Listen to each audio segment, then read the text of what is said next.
নমস্কাৰ বন্ধুসকল, মই ডক্টৰ ৰুস্তম আলী BSMSD হিফাম ফ্ৰম গুৱাহাটী। আজি আপোনালোকক জনাব বিচাৰিছোঁ এক বিশেষ লক্ষণৰ বিষয়ে।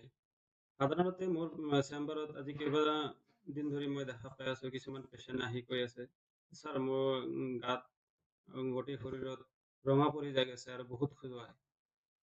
সেই খজুৱতি বা সেই স্কিনৰ প্ৰব্লেম যেতিয়া মই চাওঁ তেতিয়া মই দেখা পাওঁ গোটেই গাটোতে ৰঙা পৰি গৈ আছে আৰু সৰু সৰু যিবিলাক ভেইন থাকে সেইবিলাক বহুত ফুলি গৈ আছে।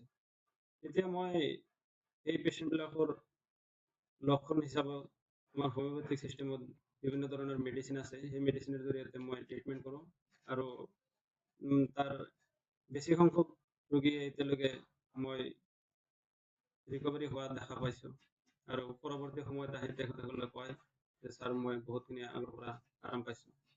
গতিকে মই আজি এই লক্ষণটোৰ বিষয়ে আপোনালোকক অলপ জনাব বিচাৰিছোঁ।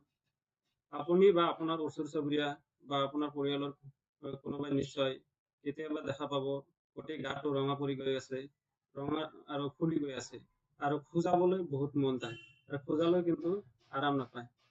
তেনে পৰিস্থিতিত আপোনালোকে জানিব নিশ্চয় সেইটো এটা স্কিনৰ কিবা সমস্যা হৈছে, যিটো নেকি আমি এলাৰ্জি সাধাৰণতে আমি সাধাৰণ ভাষাত ক'ব গ'লে সেইটো এলাৰ্জি বুলি কওঁ।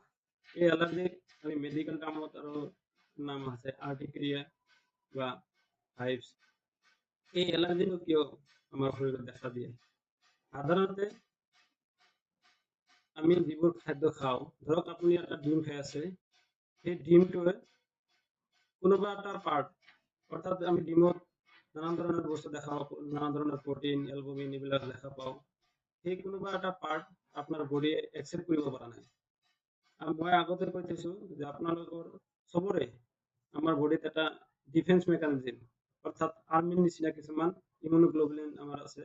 সেইবোৰ আমাৰ সদায় ফৰেন পাৰ্টিকুলাৰ্ছৰ পৰা আমাক ৰক্ষা কৰে, অৰ্থাৎ বাহিৰৰ যিবিলাক বেক্টেৰিয়া, ভাইৰেল ইনফেকশ্যন, ভাইৰাছ এইবিলাকৰ পৰা আমাক ৰক্ষা কৰাত সহায় কৰে। ঠিক তেনেদৰে আমাৰ সেই ইমিউনোগ্লোবুলিনবিলাকে আপোনাৰ সেই ডিমটো যেতিয়া খায় আপুনি, তাৰ কোনোবা এটা পাৰ্ট সেইটোৱে আপোনাৰ একচেপ্ট নকৰে আৰু সেইটোৰ বিৰুদ্ধে যুঁজি থাকে আৰু এটা নিজৰ মাজত এটা ৰিয়েকশ্যন আনিব পাৰে। আৰু তাৰ জৰিয়তে এটা আপোনাৰ কেমিকেল চিক্ৰেশ্যন কৰে, সেইটো হ'ল হিষ্টামাইন।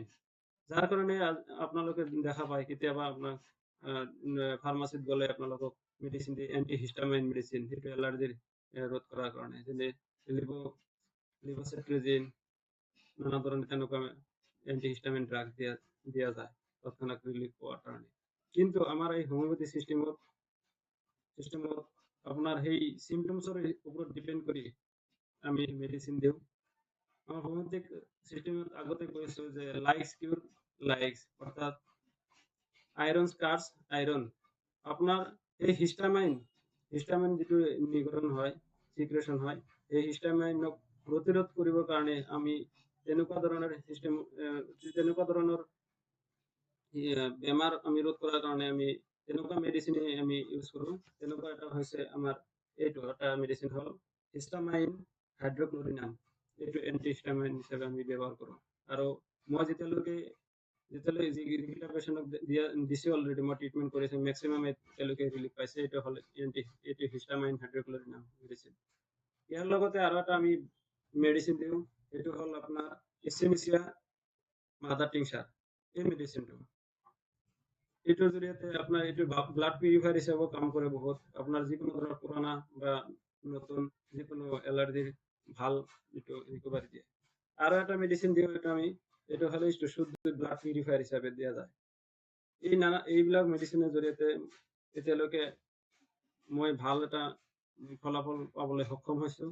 যদি আপুনি বা আপোনাৰ পৰিয়ালৰ বা ওচৰ চুবুৰীয়া কোনো বন্ধু বৰ্গৰ যদি এনেকুৱা ধৰণৰ সমস্যা দেখা দিছে, তেতিয়াহ'লে মোৰ মুকালমুৱাস্থিত কেয়াৰ এণ্ড কিউৰ হেল্থ ক্লিনিকত লগ কৰিব পাৰে বা ওচৰ চুবুৰীয়া ভাল কোৱালিফাইড হোমিওপেথিক প্ৰেক্টিশ্যনাৰৰ পৰা আপোনালোকে এইবোৰ মেডিচিন ল'ব পাৰে। তেখেতক ভালকৈ দেখাই পৰামৰ্শ লৈ এই হিচাপত আপোনালোকে ট্ৰিটমেণ্ট ল'ব পাৰে। নমস্কাৰ।